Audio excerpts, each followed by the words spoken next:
Hello and welcome to Grand Theft Auto 5. Yes, finally the game is here. Now we're taking a look at some driving at the moment. Actually, Dave Cook is behind the wheel here, not me. It's just my voice, and we're essentially just going to cruise the streets of Los Santos, which is obviously LA. However, we are out of the main downtown city of LA at the moment, so we're going to see a few different things that I guess I haven't seen a lot of in the game so far, at least like other than in trailers briefly. But anyway, we're currently playing as Franklin, who is our driver. He specialises in all the driving parts of the game. By that I mean that's his speciality.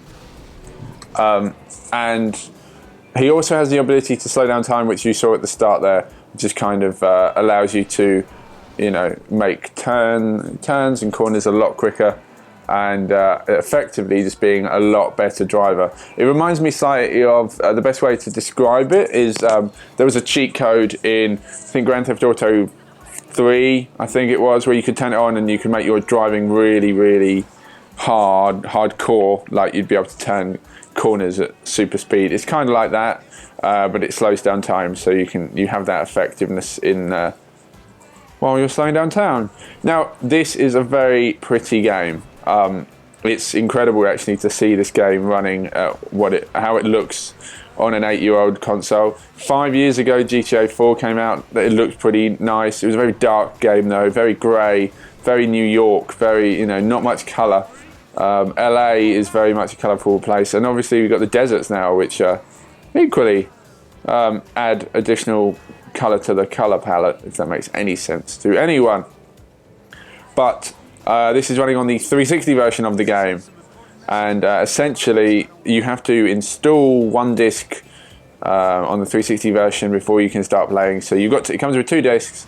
You've got about 8 gig install. Takes about 5-10 minutes. You install and then you just play off the second disc. Now, from what we've seen of our friends at Digital Foundry and other sites out there who have done comparison shots, the 360 version really does look superior. It's a lot brighter. The PlayStation version has been shown to be a bit more darker, and you'd have to have a look at the comparison shots. But essentially, the 360 version gets to run off the disc and the hard drive, so it's not, it's spinning data at a certain speed off the disk and using that, as well as using the disk speed of a hard drive, which is probably 7200 on a 360. I don't know the RPM of a 360 hard drive. That's a good point. Anyway, sunset. Obviously, time goes by, and you may remember in other Grand Theft Auto games that when you take missions, some of them are like, oh, you have to come back here at 3 o'clock to do this mission. In 5, the lovely thing I love about this game is it will do the whole Breaking Bad sort of zooming of time. Like, you can arrive in the evening and then it will fast forward to the day, and then it will nicely cut into a cutscene. And it's the presentation of the whole game is outstanding. And obviously you just saw the start of this video. We were on a motorway, and now we're off-road, driving around in this.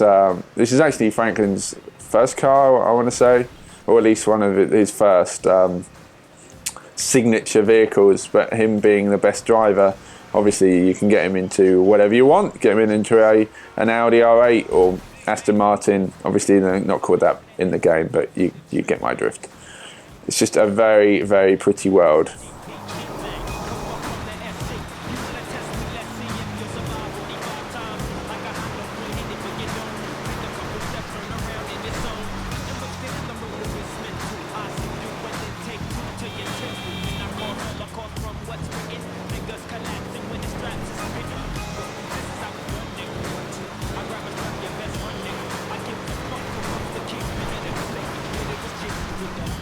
Shit, a motherfucker better recognize.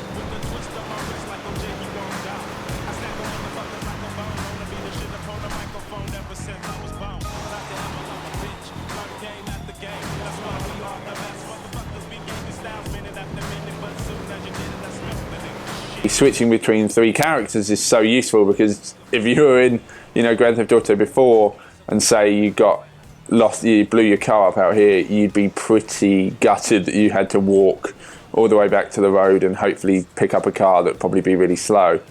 However, there are other ways of getting around, and as we're about to find out, we're actually going to drive into out of this tunnel and meet up with a train. Trains, obviously, you can. I don't know yet. Actually, we'll have to try that out. But I assume, it being Grand Theft Auto, you probably have to rob a train at some point. But I don't know about driving trains. In the original one, you could drive trains, and I think in 4 you could drive subway trains. I believe you could. So look at that view. There's some staggering points, you know, mountains to climb, and all these off-road roads to skid about on and have a bit of fun, you know, get a dirt bike, and trees to crash into, plenty of trees to crash into. The Euphoria engine, yet again, is just outstanding. The amount of ragdolls I've had have been really awesome and funny. I jumped at a wall and I knocked myself out, that was great. But here's a train!